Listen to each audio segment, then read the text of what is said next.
Cet épisode est sponsorisé par Station E. Station E est un opérateur de bornes qui s'est donné pour but de fournir de la charge rapide partout en France. Vous pouvez être partenaire de cette extension en installant une borne sur votre parking, ce qui est fait extrêmement rapidement et sans investissement.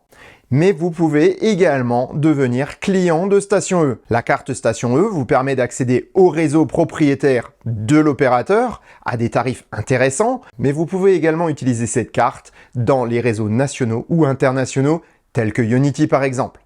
Si vous voulez participer à l'aventure Station E, n'hésitez pas à aller sur le lien qui se trouve en description et à contacter Station E ou à commander votre carte. Elle est gratuite. Depuis quelques semaines, le Cybertruck attire de nouveau tous les regards et les experts du monde automobile retiennent leur souffle avant la présentation du modèle de série. Mais pourquoi tout le monde semble s'attendre à le voir bientôt? Eh bien parce que tous les indicateurs sont déjà là. Voyons un peu ces indices qui me font penser qu'on aura bientôt un nouvel événement Tesla pour la présentation et les premières livraisons du pick-up Cyberpunk d'Elon Musk.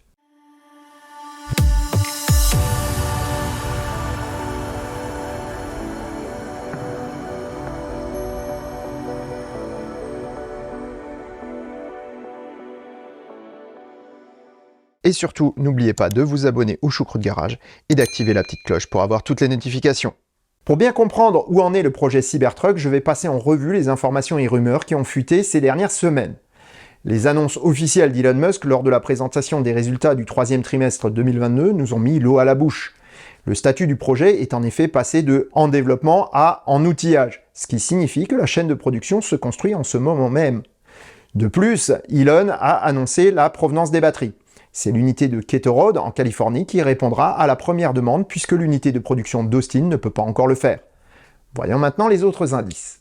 Tout d'abord, parlons de la gigapresse de 9000 tonnes. Elle a été présentée par Hydra, son fabricant italien, dans son usine en Italie, et ce, au mois de juillet 2022. La presse, destinée à la Gigafactory d'Austin, en était alors à son stade de pré-montage. Bien que totalement assemblée, elle n'était pas totalement fonctionnelle. Seuls les systèmes d'ouverture et de fermeture hydraulique étaient présents. La partie mécanique et le système hydraulique ont pourtant pu être testés et validés avant démontage de la machine et envoi à Tesla. Le forum du Cybertruck Owner Club a présenté le 7 octobre dernier le formulaire de livraison, indiquant que 54 pièces pour un poids total d'un peu moins de 78 tonnes ont été livrées. Il est vraisemblable qu'au moment même où je fais cet épisode, la presse soit en cours de montage. Et si je ne me trompe pas, on verra bientôt de nouveaux méga-castings de test dans les bennes à rebut de l'usine Texan. Cette livraison n'a toutefois pas été la seule, puisqu'un camion avec 2 rouleaux d'acier inoxydable a été repéré à l'usine le 21 septembre 2022 par Jeff Roberts, pilote de drone, qui survole régulièrement la Giga Texas. Même s'il est possible que cette livraison ait une autre destination que la production du Cybertruck, sa présence à ce moment précis laisse à penser que des machines attendent du métal pour commencer à produire, même s'il s'agit de production de test. Une autre livraison a toutefois également enflammé le forum du Cybertruck Owner Club. L'arrivée de 2 colis à la forme plus que suggestive, laissant immédiatement penser qu'on a affaire à des exosquelettes de pick-up. Et ce n'est peut-être pas le cas, allez savoir. En effet, si on retrouve la forme caractéristique de l'engin, certaines différences laissent à penser que ce que cachent les films blancs pourrait être toute autre chose. Clairement, forme et dimension correspondent au Cybertruck. Et le packaging est là pour protéger le contenu des chocs et autres impondérables du voyage, ce qui expliquerait les différences. Les coques auraient été produites au sein de l'atelier des prototypes de Fremont et leur emballage a été ostensiblement orné d'un logo Tesla. Ceci n'est probablement pas pour rien, je pense qu'ils l'auraient pas fait si on voulait pas qu'on le voie. Pour ma part, je pense qu'il s'agit bien d'exosquelettes de Cybertruck installés sur un bâti en bois.